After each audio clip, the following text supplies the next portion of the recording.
ఎందుకంటే ఒక చుక్క నెయ్యి కూడా ఈ 60 లక్షల లీటర్ల నెయ్యి అని వీళ్ళు చెప్పే నెయ్యిలో ఒక చుక్క నెయ్యి కూడా లేదని చాలా స్పష్టంగా నిర్ధారించిన తర్వాత కూడా వీళ్ళు కేవలం ఎదురుదాడి చేసి రాజకీయంగా దాన్ని వేరే యాంగిల్లో తీసుకెళ్తే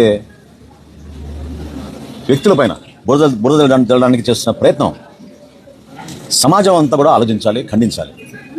ఇది ఏదో పార్టీల పరంగా లేకపోతే ప్రభుత్వంలో దీని కక్ష సాధింపు కోసం తీసుకున్న చర్య అనే భావన ప్రజల్లో కలిగించడానికి కోసం వీళ్ళు చేస్తున్న ప్రయత్నాన్ని కూడా మీరు అందరూ గమనించాలి. అనేక సమావేశాల్లో కళ్యాణ్ గారి ఆలోచనలు ఏ విధంగా హిందూ ధర్మాన్ని మనం కాపాడాలి, హిందూ ధర్మాన్ని కాపాడాలంటే ఇతర మతాలని కించపరచడమనో లేకపోతే వాళ్ళ ఆలోచనలకి గాయాలుపరచాలనో కాదు.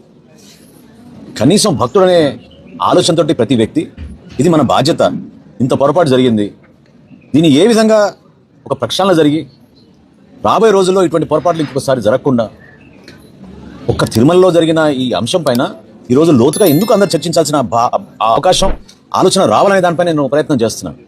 నిన్న కరుణాకర్ రెడ్డి గారు నానిగారు మాట్లాడుతూ అంటే 4 రోజుల క్రితం మా పార్టీ సమావేశంలో పవన్ కళ్యాణ్ గారు ప్రశ్నించారు, అయోధ్యకి పంపించిన లడ్డూలు కూడా ఈ విధంగా మీరు పంపించారనే ఒక బాధ భక్తుల్లో ఏ విధంగా నాటుకుపోతుందో తెలుసుకోవాలనే ఆలోచనతో ఆయన వివరించినప్పుడు నిన్న వీళ్ళు చెప్తారు అయోధ్యకు పంపించిన 1 లక్ష లడ్డులు వేరే నెయ్యితో తయారు చేస్తామని.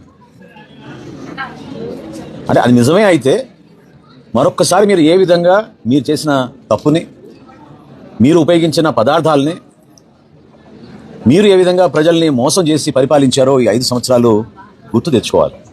కొంతమంది వ్యక్తుల పేరు ప్రస్తావించారని నేను ప్రస్తావించాను, కానీ మాకు వచ్చిన సమాచారం మేరకు 2 డైరీలు హైదరాబాద్లో ఉన్న బీకే డైరీ ఎసెన్షియల్స్ 1005 కిలోలు, అదేవిధంగా పరాగ్ మిల్క్ ఫుడ్స్ అనే పల్మనేరులో ఉన్న ఒక సంస్థ వాళ్ళ దగ్గర నుంచి 1005 కిలోలు అంటే 2010 కిలోల నెయ్యి ప్రత్యేకంగా అయోధ్య లడ్డుల కోసం తెప్పించి తయారు చేపించి పంపించామని వీళ్ళు ఈ రోజున అసలు నిస్సిగ్గుగా మాట్లాడడం అనేది చాలా బాధ కలిగిస్తుంది. ఏ విధంగా మీరు కేవలం అయోధ్య పంపించిన లడ్డుల వరకు ప్రత్యేకంగా వేరే నెయ్యి వాడారు అంటే మీకు దీని కనుక తెలుసా? మీకు మనం వాడుతున్న నెయ్యి అసలు నెయ్యే కాదని మీకు అప్పటికే తెలుసా?